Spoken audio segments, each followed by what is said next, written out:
નમસ્કાર, જય હિન્દ, જય ભારત. હું યુવરાજસિંહ જાડેજા. વિશ્વગુરુના નામે બણગા ફૂંકતી સરકાર ગુરુઓને ગુલામ બનાવવા માટે ગુજરાતની અંદર જ્ઞાન સહાયક નામનું ગતકડું લાવી હતી અને ત્યારે કહેવામાં આવતું હતું કે આ જ્ઞાન સહાયક યોજના એ વૈકલ્પિક વ્યવસ્થા છે. જ્યાં સુધી કાયમી શિક્ષકોની ભરતી ન થાય ત્યાં સુધી આ જ્ઞાન સહાયક યોજના એને વૈકલ્પિક વ્યવસ્થાના ધોરણે અપનાવવામાં આવી છે. હવે આજે જ્યારે કહી શકાય કે 1 મહિના પહેલા ગુજરાત રાજ્ય સરકારે મૌખિક જાહેરાત કરી હતી કે 24,700ની અમે કાયમી ભરતી કરીશું. હવે 24,700ની હજી કાયમી નોટિફિકેશન અમે રાહ જોતા હતા ત્યારે આજે સરકારે જ્ઞાન સહાયકનું નોટિફિકેશન જાહેર કરી દીધું. એટલે મૌખિક જાહેરાત અલગ છે અને લેખિત જાહેરાત કંઈક અલગ આવી રહી છે. એટલે સરકારની કથની કંઈક અલગ છે અને કરની કંઈક અલગ છે. એ સ્પષ્ટપણે આજે સાબિત થઈ રહ્યું છે.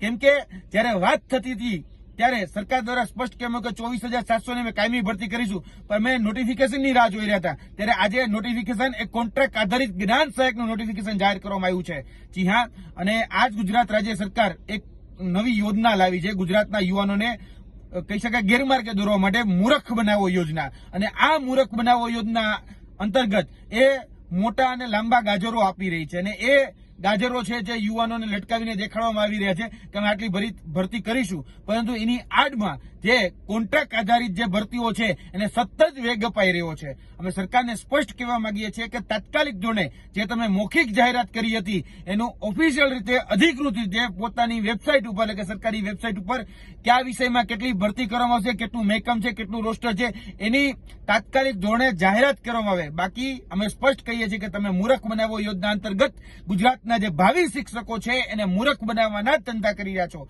અમે આવનાર દિવસોની અંદર જો આની ઓફિશિયલ નોટિફિકેશન જો જાહેરાત નહીં થાય તો આવનાર દિવસોમાં ગાંધીનગરની અંદર અમે વિધાનસભા સત્રમાં જ્યારે વિધાનસભા સત્ર ચાલુ હશે ત્યારે અમે આ જ કેબિનેટનો ઘેરાવો કરીશું. બસ આટલી અમારી સરકારને વિનંતી છે કે તાત્કાલિક ધોરણે તમે જે મૌખિક જાહેરાત કરી હતી એનો ઓફિશિયલ જાહેરાત કરો અને જ્ઞાન સહાયક નામના જે ગતકડાઓ છે જે વૈકલ્પિક વ્યવસ્થાના નામે જે લાવવામાં આવ્યા હતા એને બંધ કરવામાં આવે અને કાયમી રોજગારી એ વિદ્યાર્થીઓને આપવામાં આવે એટલી અમારી માંગણી છે. જય હિન્દ, જય ભારત.